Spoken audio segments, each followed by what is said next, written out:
दूल्हा दरवाजे पर जब आता है, मटकी में जो दिया लगाया जाता है, सालियों लेके खड़ी होती कन्याओं, वो मटकी में एक बत्ती का दिया लगता है कि 4 बत्ती का लगता है? जम के बोले 4 बत्ती का लगता है ना। 4 बत्ती का दिया, क्योंकि हमारे यहाँ शुभ कार्य हो रहा है, 4 बत्ती का दीप लगा। तुम्हारे यहाँ प्रतिदिन घर में आरती करते होगे, तो जो घी के डब्बे में भींगी भींगाई बत्ती रखी रहनी, उसको निकाल के धर देते। बोलो सही है नहीं गलत है? निकाल के धरी, माचिस से लगाई, तन मन धन सब कुछ तेरा, और आरती कर पुरा के, घंटी बजा के, भोग लगा के, शक्कर रख के, भगवान को प्रणाम करके चली जाती।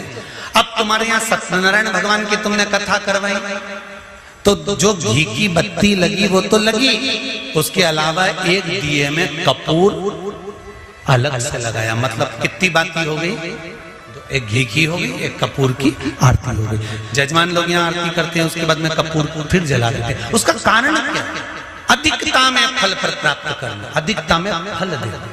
साल, 2 साल, 4 साल, 6 साल में आप भी प्रयास करा करो, पतली पतली बत्ती बनाकर 108 गिनकर घी में जब उसको पूरी बांध लो, घी में भिगो कर रख लो। कोई घर में विशेष कार्य हुआ, या कहीं तीर्थ गए, कहीं गंगा जी के घाट पर गए, सरयू, मंदाकिनी, नर्मदा, गोदावरी, छिपरा आदि आदि के घाट पर गए, तो उस बत्ती को प्रकट कर कर जलाकर रख दिया।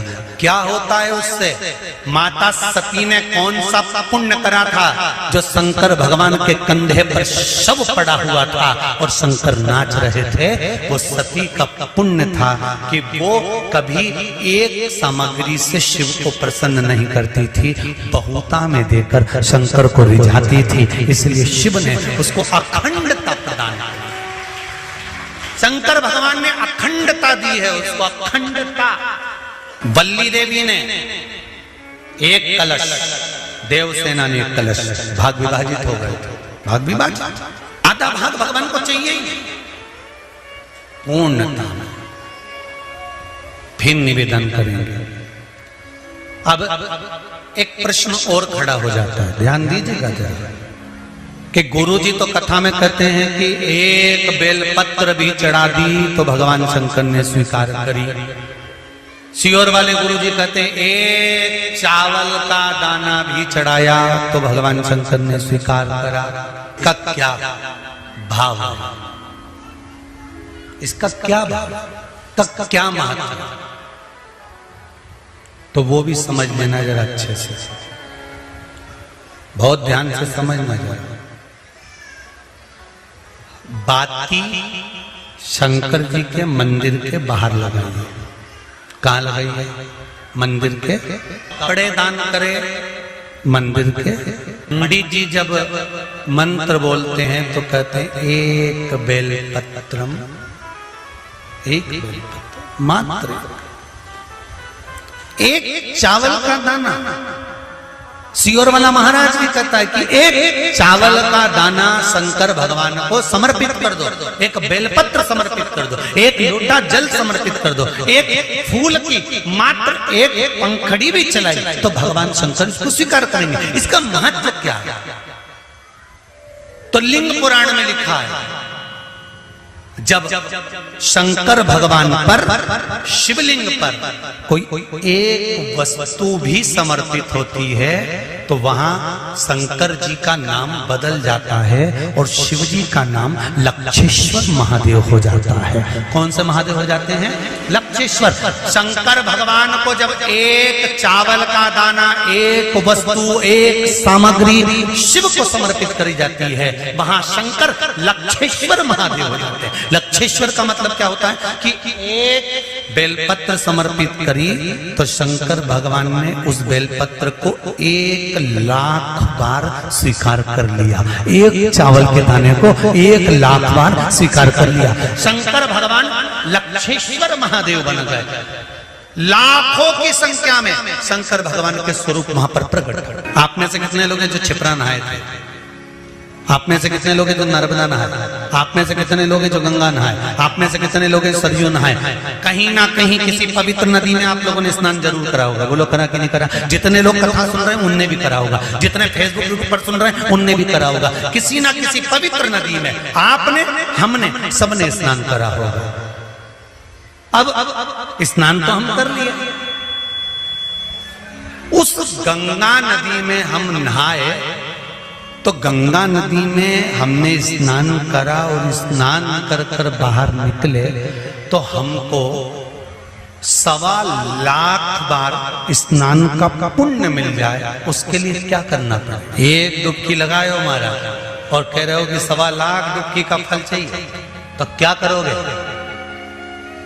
1.25 लाख डुबकी का फल पाने के लिए क्या करना पड़ेगा?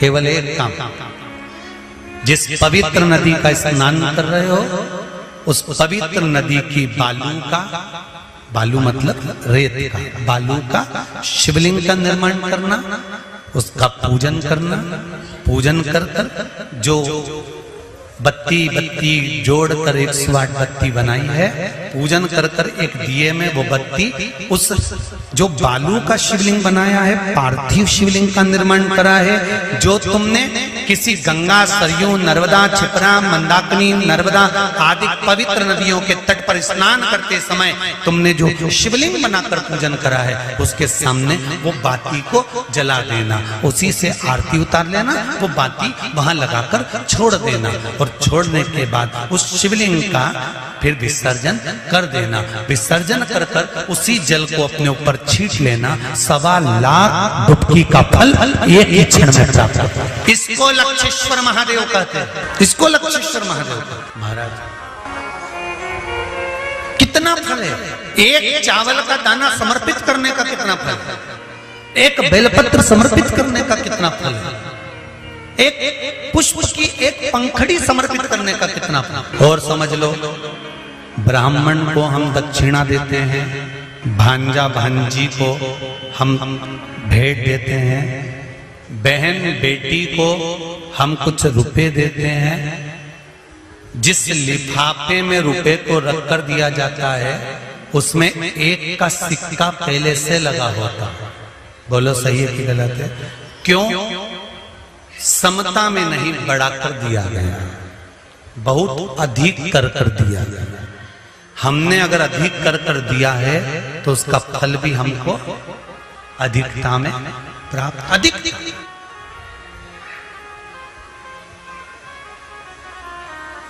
वो तो कहीं कहीं का होता है जो सोच विचार में थोड़ी गड़बड़ी कर सकता है। एक हमारे मित्र हैं, एक जगह जन्मदिन पर गए तो वहां उन्होंने जन्मदिन पर उन्होंने 5 रुपए लिफाफे में रखे। तो हमने कह दिया, क्यों रे ओ प्रकाश, उसके यहाँ जन्मदिन पर जा रहा है और 5 रुपए रख रहा है? तो क्या हमने जन्मदिन मनाया था 8 साल पहले, तब उसने भी तो 5 रुपए रख के दिए थे। तो हमने कहा 8 साल पहले 5 रुपए की महत्वता थी, अब तो 5 का 10 हो गया, तो 10 तो दो।